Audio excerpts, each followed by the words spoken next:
আসসালামু আলাইকুম everyone, welcome back to my channel. সবাই কেমন আছেন? আশা করি খুব ভালো আছেন। আমি আল্লাহর রহমতে ভালো আছি। আজকে কিন্তু পাট শাক নিয়ে এসেছি, আর এই পাট শাকগুলো দেখি তো একদম বুঝতে পেরেছেন কতটা সুন্দর। তা আজকে আমি একদম বরিশালের একটা রান্না করব, খুবই জনপ্রিয় বরিশালের মানুষের। তো ডাল দিয়ে পাট শাক, আসলে আমাদের দেশে কিন্তু ডাল দিয়ে পাট শাক একদমই খায় না। তো আমি এখানে 1 কাপ পরিমাণ ডাল নিয়েছি, মসুরির ডাল। তো এই মসুরির ডালটা আমি একটু ভিজিয়ে তারপর রেখে দিব, কারণ আপনারা কিন্তু এটা না ভিজিয়েও রাখতে পারেন। আমি এখানে 1-2 ঘন্টার জন্য ভিজিয়ে রেখেছি, কারণ আমি একটু কাজ করতেছিলাম, তাই 1-2 ঘন্টা হয়ে গেছে আসলে। তো যাই হোক, আপনারা কিন্তু এটা না ভিজিয়েও করতে পারেন। তো একদম ফুলে গেছে ভিজানোর পর 2-3 ঘন্টা মসুরির ডালটা ভিজিয়ে রাখলে এমনিতে অনেক ফুলে যায়। তো যাই হোক, আমি এদিকে কড়াইয়ের মধ্যে বসাই দিলাম, আর ডালটা ভালো করে কিন্তু ধুয়ে রেখে দিয়েছি। তো এইখানে রসুন আর পেঁয়াজ কুচি দিয়ে দিলাম তেলের মধ্যে।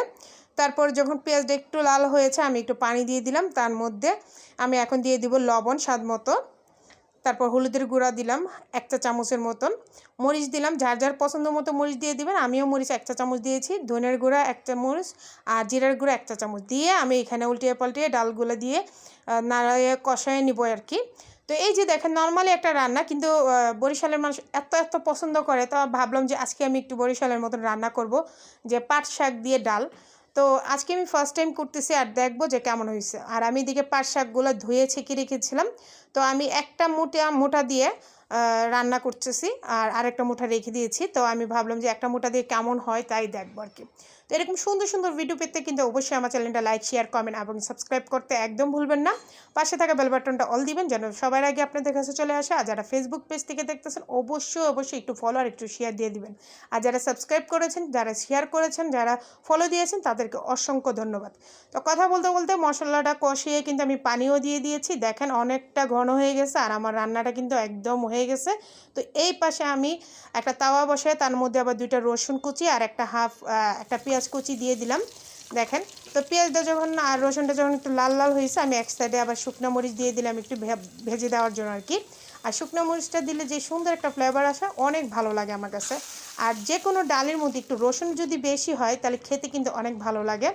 তো এই যে দেখেন, ফাইনালি রান্নাটা হয়ে গেছে। আপনারা কিন্তু এখানে ডাল ঘুটনি দিয়ে ডালটা একটু নরম করে, মানে আর একটু মাখা করতে পারেন। আমার কাছে মনে হয় এটাই পারফেক্ট।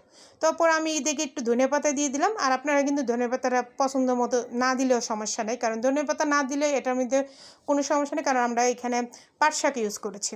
আর দেখেন ফাইনালি কতটা সুন্দর হয়েছে। তো আলহামদুলিল্লাহ, খেতে কিন্তু অনেক ভালো ছিল, খুবই মজার ছিল। তার সাথে যদি একটু বোম্বাই মরিচ কেটে দেওয়া যেত, তাহলে মনে হয় আমার কাছে অনেক ভালো লাগতো। আর যেহেতু আমার বাচ্চা, আমার হাজব্যান্ড খাবে, সেহেতু আমি বোম্বাই মরিচ দিইনি। আপনারা যারা একটু ঝাল পছন্দ করেন, এখানে কিন্তু বোম্বাই মরিচটাও ইউজ করতে পারেন। আর নয়তো নিজের পাতে আমার মতো নিয়ে খেতে হবে। তো যাই হোক, আমারটা খুবই মজার ছিল। বাট আমার কাছে মনে হয় লবণটা একটু কম হয়ে গেছিলো। আপনারা কিন্তু লবণটা অবশ্যই বুঝে দেবেন। কিন্তু আমার কাছে মনে হয় বরিশাল মানুষ যখন ডালটা খায়, আমার কাছে মনে হচ্ছে যে ভালো। আলহামদুলিল্লাহ, খেতে কিন্তু খুবই ভালো ছিল, আমার বাচ্চারাও খেয়েছে।